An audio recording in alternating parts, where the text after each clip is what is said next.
नमस्कार, मैं हूं आपके साथ ज्योति कनौजिया। आइए नजर डालते हैं फटाफट खबरों की ओर। नाना पाटेकर हिंदी फिल्म इंडस्ट्री के मंझे हुए कलाकारों में से एक है। हाल ही में उनका एक वीडियो सोशल मीडिया पर तेजी से वायरल हो गया।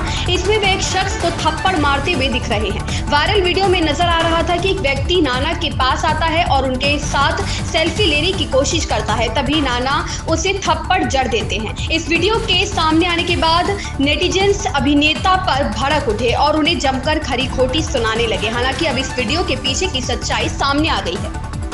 दीपावली के बाद दिल्ली मुंबई लौटना आसान नहीं होगा। रेगुलर ट्रेनों में लंबी वेटिंग है तो महंगे किराए के बावजूद फेस्टिवल स्पेशल ट्रेनें भी फुल हो गई। अब करीब 38,000 यात्री तत्काल की 45 सीटों के भरोसे है। बुधवार तक त्योहार मनाने के बाद लखनऊ से लोगों की वापसी शुरू होगी। 15 व 16 नवंबर को तेजस की चेयर कार में 18-26 वेटिंग है। शताब्दी की चेयर कार में 77-48, हमसफर एक्सप्रेस की थर्ड एसी में 48-18 वेटिंग है।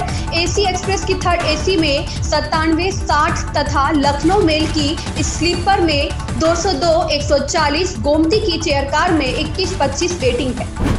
सर्दियों के मौसम में कार चलाना काफी चुनौती भरा होता है। अगर कार चलाते समय आपके सामने विंडशील्ड पर, साइड के शीशों पर धुंध जम जाए तो फिर कार चलाने में काफी परेशानी हो जाती है। हम इस खबर में आपको ऐसी ही जानकारी दे रहे हैं जिससे विंडशील्ड और साइड के शीशों पर जमने वाली धुंध को मिनटों में ही हटाया जा सकता है। सर्दियों के मौसम में कम तापमान के साथ ही खराब विजिबिलिटी में कार चलाना काफी मुश्किल हो जाता है, लेकिन अगर ऐसे में अचानक विंडशील्ड और साइड के शीशों पर धुंध जम जाए तो फिर विजिबिलिटी कम या पूरी तरह से खत्म हो जाती है।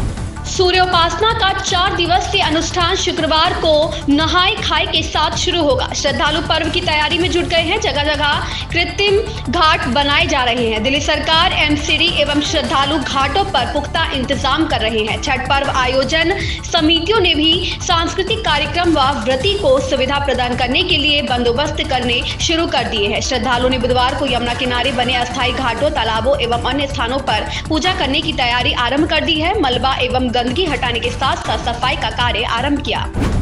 प्रधानमंत्री नरेंद्र मोदी ने अपने इंस्टाग्राम अकाउंट पर एक वीडियो साझा किया है जिसे खूब पसंद किया जा रहा है। दरअसल वीडियो में पीएम बच्चों के साथ शरारत करते नजर आ रहे हैं। वैसे सभी को ही पता है कि मोदी को बच्चों से अलग लगाव है। आए दिन वह बच्चों के साथ मस्ती करते या उन्हें बढ़ावा देते नजर आते हैं। हालांकि इस बार उनका अंदाज पहले से काफी अलग रहा। पहले वो बच्चों का आपस में से लड़ाते हुए दिखे, फिर 1 रुपए के सिक्के से बच्चों से मस्ती करते दिखे।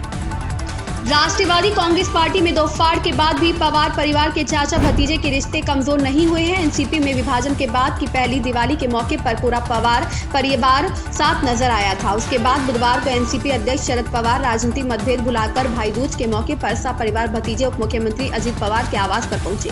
एक दिन पहले शरद पवार अपने गृह नगर पुणे जिले के बारामती में दिवाली पर आयोजित कार्यक्रम में अपने शुभचिंतकों से मिले थे, लेकिन अजित की गैर मौजूदगी ने सबका ध्यान खींचा था।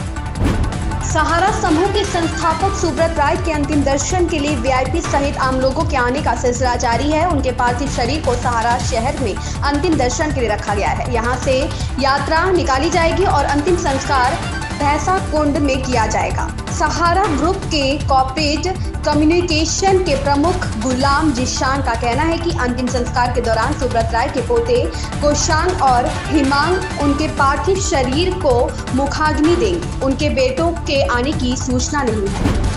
केंद्रीय राज्य मंत्री वीके सिंह ने उत्तरकाशी के सिलकियारा में साइट पर पहुंचकर निरीक्षण किया और रेस्क्यू ऑपरेशन के बारे में जानकारी ली। इसके साथ ही उन्होंने हादसे की समीक्षा भी की। उन्होंने कहा कि काम चल रहा है, चीजें भेज दी गई हैं, हम अपनी तरफ से पूरी कोशिश कर रहे हैं। सभी एक्सपर्ट से बातचीत करके हमारा पूरा प्रयास है कि मजदूरों को जल्द से जल्द बाहर निकाला जाए। उनसे मेरी बात हुई है, हम सब तरह के विकल्प देख रहे हैं, रेस्क्यू ऑपरेशन सफल होगा। दिल्ली सरकार ने द्वारका एक्सप्रेसवे परियोजना में भूमि अधिग्रहण घोटाले का मामला सीबीआई को भेजा है। मुख्य सचिव नरेश कुमार पर भूमि के मूल्यांकन में 22 गुना मूल्य बढ़ाने का आरोप लगा है, जिससे उनके बेटे करण चौहान से जुड़ी कंपनी को लाभ हो। इससे पहले अरविंद केजरीवाल ने बुधवार को बामनोली भूमि अधिग्रहण मामले से जुड़ी जांच रिपोर्ट उपराज्यपाल वीके सक्सेना को भेजी थी। मां यमुना के जयकारों के बीच आज बुधवार को शीतकाल के लिए यमुनोत्री धाम के कपाट बंद हो गए हैं। इस दौरान मां गंगा के जयकारों से धाम गूंज उठा। इससे पहले मंगलवार को अन्नकूट पर्व पर गंगोत्री धाम के कपाट बंद किए गए थे। यमुनोत्री धाम के कपाट बंद होने के मौके पर सैकड़ों श्रद्धालु इस पावन क्षण के साक्षी बने। इससे पहले गंगा की उत्सव टोली यात्रा शीतकालीन पड़ाव मुखबा के लिए रवाना हुई थी। इस दौरान सैकड़ों तीर्थयात्रियों ने कपाट बंदी से पहले मां गंगा के दर्शन और पूजन कर आशीर्वाद दिया। इन खबरों में फिलहाल इतना ही। बने रहें हमारे साथ।